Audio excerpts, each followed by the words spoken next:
Today we're taking a look at these MLB matches: Baltimore Orioles versus Tampa Bay Rays, Seattle Mariners versus Cleveland Indians, and Toronto Blue Jays versus Boston Red Sox, which are happening on Saturday, June 12, 2021, and giving you match breakdowns, betting tips and predictions in general on these games. Welcome back to High Stakes. Let's get straight into it. Also, don't forget to subscribe to get notified as soon as we release these sport prediction videos. And if you would like more betting tips and predictions, then check out our Patreon in the link down below. Our new Patreon is a way for us to help you improve your chances of making more money. 5 plans are available for each and every one of you. You can get 30 extra betting picks all the way up to 270 extra betting picks per month. Stop wasting hours and hours of your time searching the internet for some fake betting predictions and losing your money because of it. Join High Stakes Patreon now and get the best betting picks and advices instantly. Baltimore was clobbered by the Mets in the finale of their short 2-game interleague set Wednesday night. The Orioles entered Friday in the basement of the AL East, 16 games behind the Rays for the division lead. Baltimore finished Wednesday with 6 hits in the contest.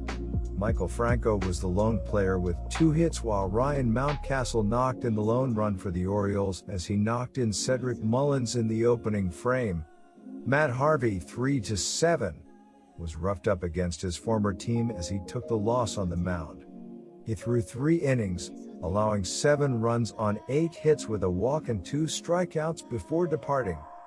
Jorge Lopez has been struggling this season as he is in the 41st percentile in average exit velocity, 28th percentile in barrel percentage, 18th percentile in ZERA, and 29th percentile in hard hit percentage.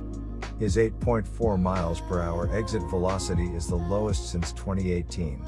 Lopez has a 5-pitch arsenal: sinker, fastball, curveball, changeup, slider, and he has a .378 batting average against the curveball this season. He faced the Rays twice in 2020 as he went 0-1 in 7 innings, 1 start, and allowed 3 runs on 9 hits with 2 walks and 5 strikeouts.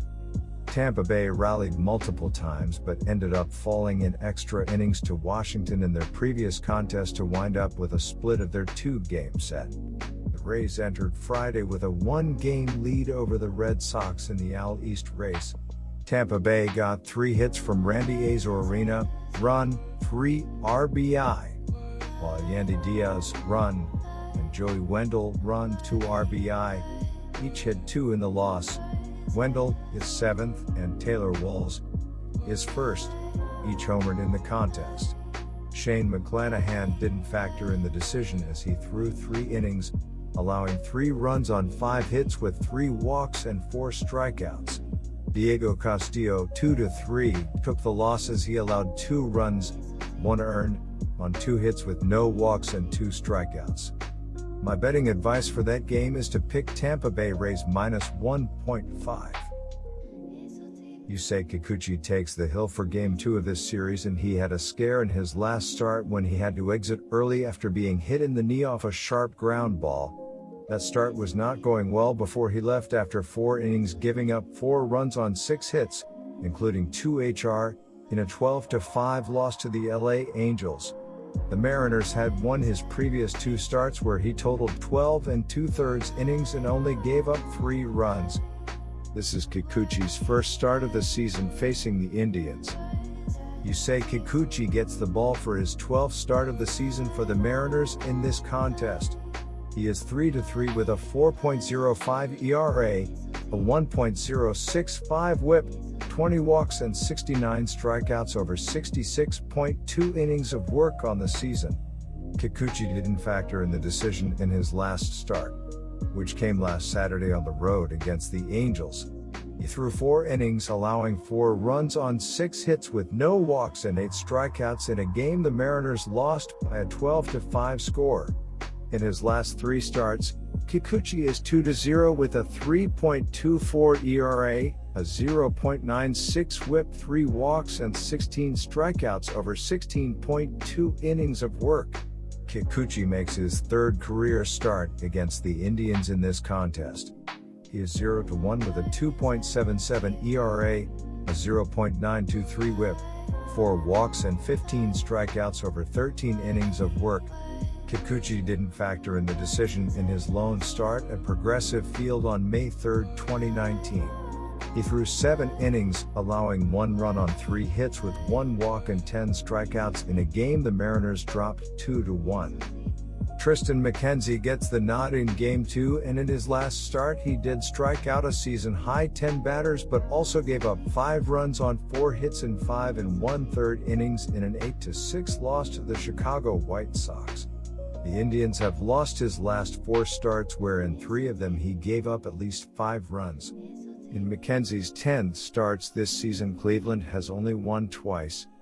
This is his first start of the season against the Mariners.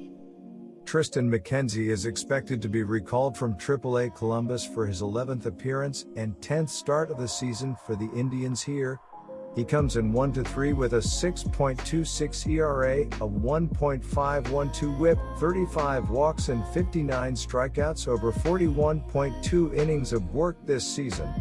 McKenzie didn't factor in the decision in his last start, which came in the first game of a doubleheader against the White Sox at home on May 31st. He threw 5.1 innings, allowing 5 runs on 4 hits with 2 walks and 10 strikeouts in a game the Indians dropped 8-6 in 8 innings. In his last 3 starts, McKenzie is 0-1 with a 7.24 ERA, a 1.244 whip, 10 walks and 19 strikeouts over 13.2 innings of action. McKenzie took the loss in his lone career start against the Mariners, which came on the road on May 15. He threw 4.1 innings, allowing 5 runs on 5 hits with 3 walks and 6 strikeouts in a 7-3 Indians defeat. McKenzie is 1-1 with a 5.46 ERA, a 1.117 whip, 17 walks and 47 strikeouts over 31.1 innings in 8 career appearances, 5 starts, at Progressive Field. My betting advice for that game is to pick Cleveland Indians. After suffering their second straight loss, the Blue Jays are 31-30 on the season, 4th in the AL East. On the road, the Blue Jays are 18-17. The Blue Jays are 2nd in MLB with a .259 batting average, 3rd with a .435 slugging percentage, and 5th with 86 home runs. Leading Toronto is MVP candidate Vladimir Guerrero Jr. with a .336 average, 19 home runs, and 50 RBI. On the mound, life is not as good for Toronto as it is at the plate. Toronto's team ERA is 14th best at 4.02 and its whip is 14th best at 1.29. The Blue Jays pitchers are allowing opposing hitters to average .241 at the plate, which is 16th best in baseball. Robbie Ray is leading Toronto in strikeouts with 82, and Saturday's starting pitcher Steven Matz is leading the Blue Jays in wins with 6. The Southpaw is 6-3 with a 4.50 ERA and 67 strikeouts.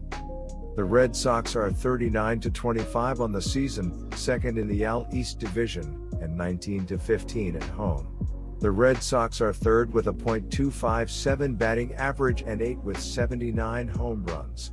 Xander Bogaerts leads the team with a .324 batting average, and Rafael Devers has team highs in 15 home runs and 48 RBI.